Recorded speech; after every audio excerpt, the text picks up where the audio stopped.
সকালবেলায় ঘুম থেকে উঠে যেই বাগানে গেছি দেখছি যে গাছ থেকে একটা আম পড়েছে। তো এত ভীষণ গরম, তো সেই জন্য হয়তো পড়েছে আমটা। চলো চলো নিয়ে যাই, নিয়ে একটু কেটে দেখি, কারণ নরম নরম তো লাগছে, মনে হচ্ছে পেকে গেছে। তো চলো ছুরি দিয়ে কেটে দেখি কেমন, তার সাথে তোমাদের সাথেও শেয়ার করি আর ইন্ট্রোটা দিয়ে দিচ্ছি। তো হ্যালো এভরিওয়ান, তোমরা সবাই কেমন আছো? মাই ফ্যামিলি ব্লগে অনেক অনেক তোমাদের সকলকে জানাচ্ছি স্বাগত। আর তো চলো সারাদিনের ব্লগটা তোমরা দেখো, আশা করছি তোমাদের আজকের ব্লগটা খুব ভালো লাগবে। তো চলো পুরো ব্লগটা তোমরা দেখো। তো বাড়ির সকলে মিলে দুপুরবেলার টাইমে খাওয়া দাওয়ার পরই খাবো। তো এখন কেটে রাখছি, ফ্রিজে কোনো শরবতও বানিয়ে নিতে পারি, আর না হলে দুপুরবেলার টাইমেও খাওয়া যেতে পারে।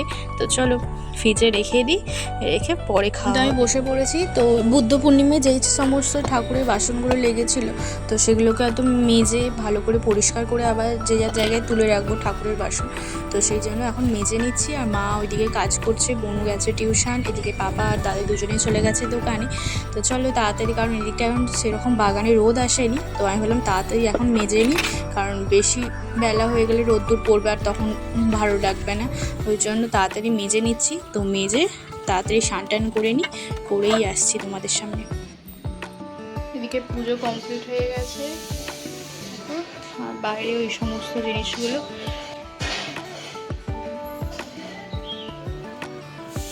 আর এখানে আমি এখন বসে পাট শাকটা বাছছি, আর ওখানে মুমলা আর টুকটুক বসে আছে দেখছে। ঠিক আছে, শাকটা ঝটপট করে বেছে নিই।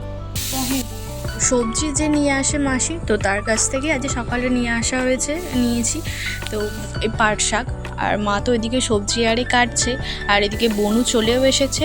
ও এসেই একটু ঘর আরে পরিষ্কার করছে। তো এই ড্রেসিং টেবিল পরিষ্কার বলো, মানে টেবিল আরে খাওয়ার টেবিল আরে ও পরিষ্কার করে, এদিকে বোতলে জল আরে ভরা, তো ওইগুলোও করছে। আর আমি তো এইদিকে পাট শাকটা বেছে নিয়েছি, কারণ পাট শাক বাছতে তো প্রচণ্ড টাইম লাগে। মা বললো যে তুই বেছে নে, আর আমি এদিকে আনাজারে কেটে নিই, কারণ আজকে যেহেতু চিকেন হবে, তো সেই কারণে তো চিকেনের জন্য তো আদা রসুন আরে কাটতেই হয়, আলু আরে। তো সেই জন্য মা ওইদিকে কাটছে, আর আমি এদিকে ঝটপট করে পাট শাক বেছে নিচ্ছি। তো পাট শাকটা দেখতেই এতটা। দাদাইও চলে এসেছে, ও চিকেনটা নিয়ে চলে আসলো। তো চলো আজকে তো চিকেন হবে, তো সেই কারণে তো এখানে মা চিকেনটা ভালো করে কেটে নিচ্ছে। তো বেশ আজ ভালো ভালো লেগ পিসও পেয়েছে, তো লেগ পিসগুলো রাত্রির জন্য রেখে দেওয়া হবে।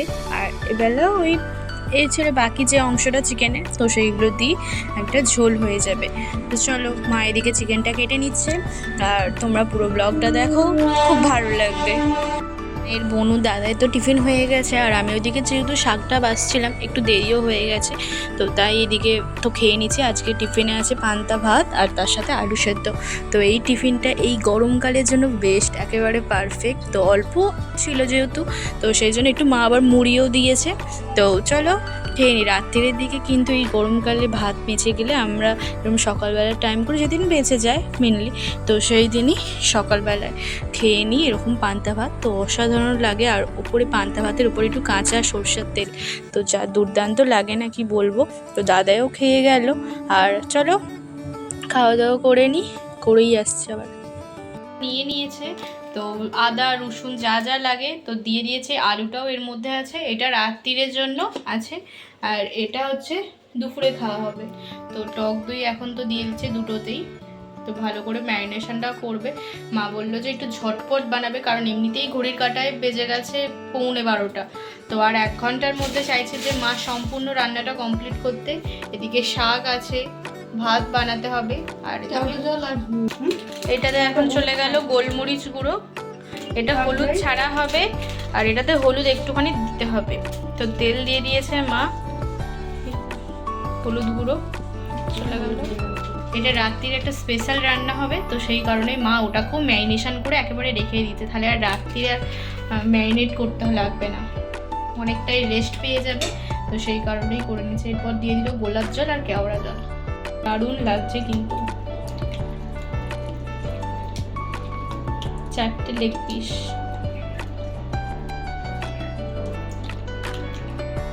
তো এখানে তো হয়ে গেছে চিকেন।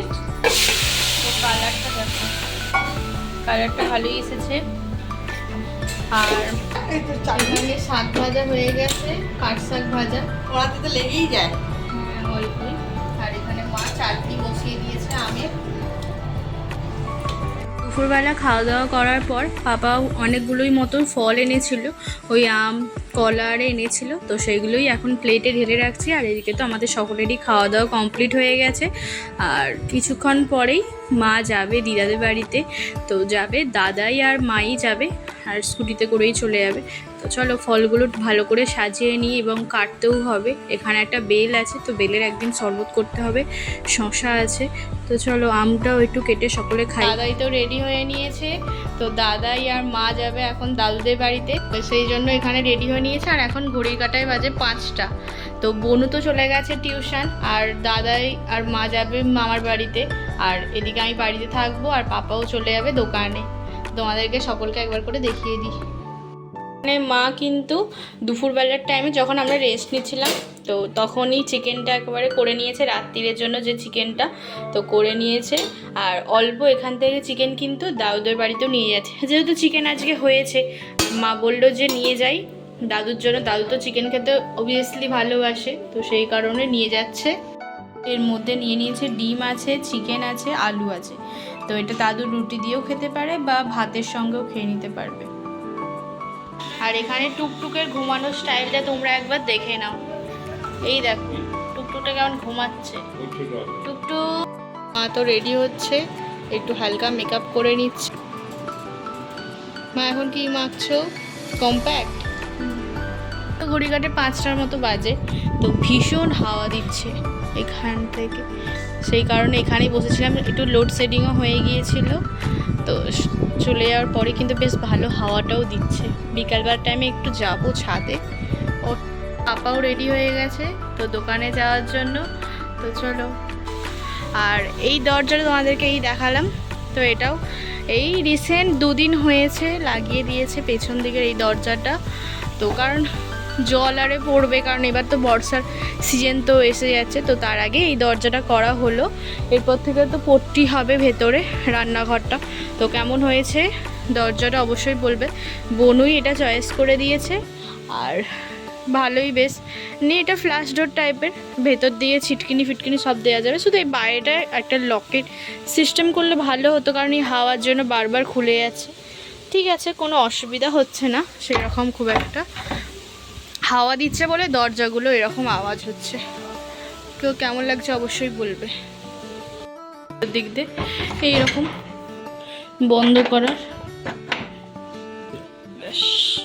এটা তো ভেতরের দরজাটা, ওটা বাইরেরটা, আর এটা ভেতরেরটা। এটা খোলাই থাকে, শুধু রাত্রিরেই বন্ধ থাকে, আর ওটা দিয়ে থাকে সব সময়। মা রেডি হয়ে গেছে, দাদাইও যাচ্ছে, চলে যাও। হ্যাঁ হ্যাঁ হ্যাঁ।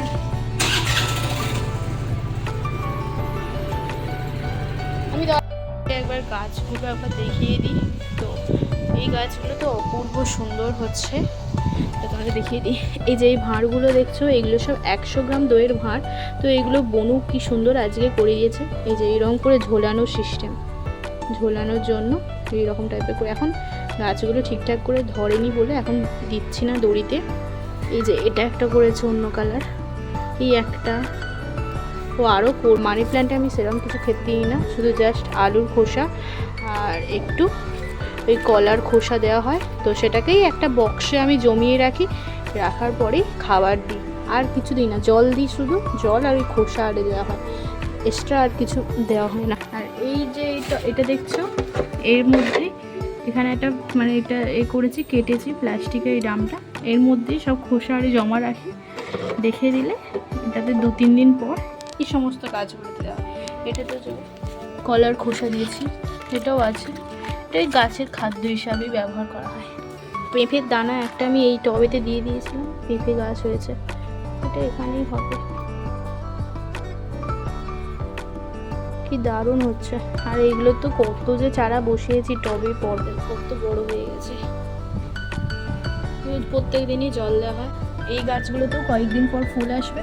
ওই যে ওখান থেকেই আমি একটা ডাল ভেঙে 3টেতে বসিয়ে দিয়েছিলাম। এই দুটো একটা বসিয়েছি, আর এটাতে একটা, এটা ছোটো আছে, এগুলো বড় হয়ে গেছে, কি দারুণ লাগছে। আর এটাতেও তো ফুল আজকে এসেছিলো, তো সময় ছিল না বলে দেখাতে পারলাম না। পিঙ্ক কালারের কি সুন্দর হয়েছিল, কি সুন্দর এইগুলোও করেছে দেখো। এগুলো তো ড্রয়িং করেছে কালকেই, ও এটা রাত্রে করেছিল। তো আমি কি করেছি, এই মানি প্ল্যান্টগুলো শুধু এতে বসিয়ে দিয়েছিলাম, তো কি সুন্দর হয়েছে। থাক, এটা সামনের দিকটাতেই থাকবে। এগুলো সেই ওই আমাদের বুদ্ধ পূর্ণিমার যে ঘটে সেই জল দেওয়া হয়েছিল, তো সেই ঘটগুলোকে ফেলে দেওয়া হয়নি, তো সেইগুলোরই বনু আবার একটু ডেকোরেশন করেছে রং আরে দিয়ে করে, এরকম বাড়ির সামনেটা সাজানো থাকলো। আর উপরে কি সুন্দর মানি প্ল্যান্ট লাগছে, কি দারুণ লাগছে। যে গিয়েছিলাম আমরা পুরুলিয়া, তো সেখান থেকে তো এটা কেনা হয়েছে। এটা তো এতদিন লাগানোই হচ্ছিল না, তো যেই দিন দরজা লাগাতে এসেছিলো, তো সেই দিনই এই সুইচ বোর্ডের কাছে ড্রিল করে এটা লাগানো হয়েছে। কারণ ফোন আরে চার্জ দেওয়া বা এরকম চাবি হ্যাঙ্গিং করার জন্য তো খুবই ভালো, তো সেই কারণে এটা রাখা হয়েছে।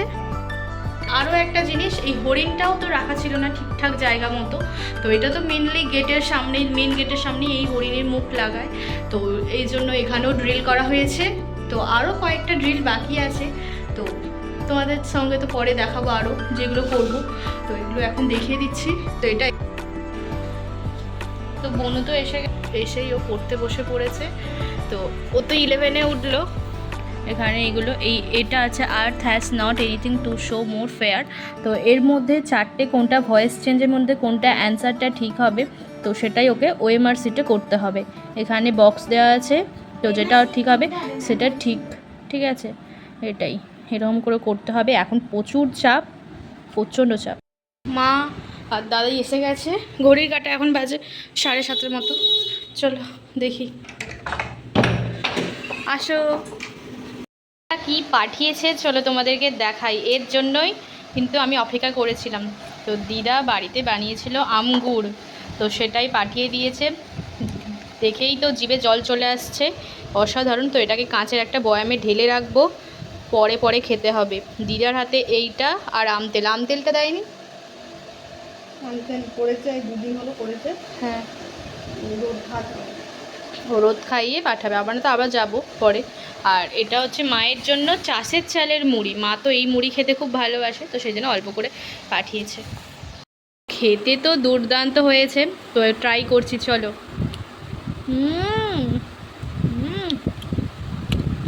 অসাধারণ অসাধারণ। দিদা অনেক কিছু দিয়েছে, পুরো টক টক ঝাল ঝাল মিষ্টি মিষ্টি আমগুড়, হেভি লাগছে খেতে। পেঁয়াজটা ভেজে নিয়েছে, আর এখানে আছে চিকেনটা, তো এখানে একটা ডিম আছে, আর এখানে এটা কি তেল, বেরেস্তার তেলটা তুলে রেখে দিয়েছে, মানে পেঁয়াজ তেল বলতেই পারো। আর এখানে চালটা ভিজতে দেওয়া হয়েছে, চালটা এখন হচ্ছে। আর এখানে একটু মুগলাদের চিকেন আছে, তো মুগলাটা খাবে। আর আজকের ওয়েদারটাও না বেশ ভালো হয়ে গেছে, কারণ বাইরে এসে গেছে বৃষ্টি, তো বেশ ভালো লাগছে। আর বিরিয়ানি খাওয়ার জন্য পুরো আদর্শ ওয়েদার। আর তোমাদেরকে একটা জিনিস দেখাই, তো তোমাদের সঙ্গে এই রেসিপিটা আমি অন্যদিন শেয়ার করব। এটা হচ্ছে ম্যাঙ্গো ফিরনি, আমি বানিয়েছি। তো মা না থাকলে তো তোমরা জানো যে আমি একটু কিছু রান্না একটু বানাই, আর এটা তোমাদের সাথে শেয়ার করা হয়নি, আমি জানি পরের দিন, আমি প্রথম আজকে বানালাম, তো পরের দিন তোমাদের যেদিন বানাবো একটু বেশি করে, তো সেই দিনেই শেয়ার করব। তো এখানে ফিরনিটা বসিয়েছিলাম, প্রায় 1 ঘন্টা হয়ে গেছে, এখনও 1.5 ঘন্টার মধ্যে আমি রাখতে দেবো। ওই 10টা-11টা খাওয়ার পরই, বিরিয়ানিটা খাওয়ার পরই খাবো। কিন্তু দেখতে অসাধারণ হয়েছে ম্যাঙ্গো ফিরনি, একটু ওপর থেকে কাজু কিশমিশ দিয়ে দিলেই জাস্ট অন্যরকম। তো একটু ডেকোরেশন করে নিলাম, আর বাইরে খুব জোরে বৃষ্টি এসে গেছে, আর এই যে ডেকোরেশন, একটু কাজু একটু কিশমিশ দিয়ে দিলাম, অসাধারণ কিন্তু লাগছে। আমটা পুরো ভেসে উঠে, জোরে বৃষ্টিটা হচ্ছে, আবার এই জানলাটা ওই জন্য বন্ধ করতে আসলাম তাড়াতাড়ি। তো এখানে মা তো প্রথমেই কড়াইতের মধ্যে আমলি নিয়ে নিল, তো এর মধ্যেই মা প্রত্যেকবার বিরিয়ানিটা বসায়, তো প্রথমেই ঘিটা দিয়ে দিল, এরপর একে একে সব কিছু যাবে। তো চলো তোমরাও দেখো। এরপর চলে আলু দিয়ে দিচ্ছে, বিরিয়ানির আলু। বিরিয়ানি আলু সবাই ভালোবাসে। হ্যাঁ, কার কার পছন্দ লেগ পিস অবশ্যই তারা চলে আসো বাড়িতে। গ্রেভিটা চলে গেল, তোমরা অবশ্যই আওয়াজ পাচ্ছ। এরপর চলে যাচ্ছে দমে, দম থেকে নামিয়ে নিলে তোমাদেরকে দেখাবো। রাত 7 ঘন্টার মতো দমে রাখা হয়েছিল, তো তারপরেই বের করে নেওয়া হয়েছে। আর এদিকে আমি, মা, পাপা, বনু, দাদাই সকলেই খেতে বসে পড়েছি। আর চলো, বিরিয়ানির গন্ধে পুরো ঘর মোমো করছে। তো তোমাদের কেমন লাগলো আজকে সারাদিনের ব্লগটা অবশ্যই আমাকে কমেন্টে জানিও। ভালো লাগলে চ্যানেলটিকে সাবস্ক্রাইব, লাইক, শেয়ার অবশ্যই করবে। আজকের মতো টাটা, দেখা হচ্ছে আরও একটা নিউ ব্লগে। আর হ্যাঁ, তোমাদেরকে বলে রাখি, তো পরবর্তী ব্লগগুলো একটু ইন্টারেস্ট হতে চলেছে, কারণ যারা যারা আমার যারা সাবস্ক্রাইবার হয়েছে তারা অনেক আমাকে কমেন্ট করছে, তো তাদেরকেও রিপ্লাই দেবো। তো পরবর্তী ব্লগ থেকেই আমি ভাবছি যে যারা যারা আমাকে কমেন্ট করছো তাদের নাম আমি পরবর্তী ব্লগগুলো যে ছাড়বো সেগুলোতে নেবো নাম। ঠিক আছে, তো চলো আজকের মতো টাটা। তোমরা খুব সুন্দর সুন্দর কমেন্ট করো, তো পরবর্তী ব্লগে তোমাদের সাথে শেয়ার করব।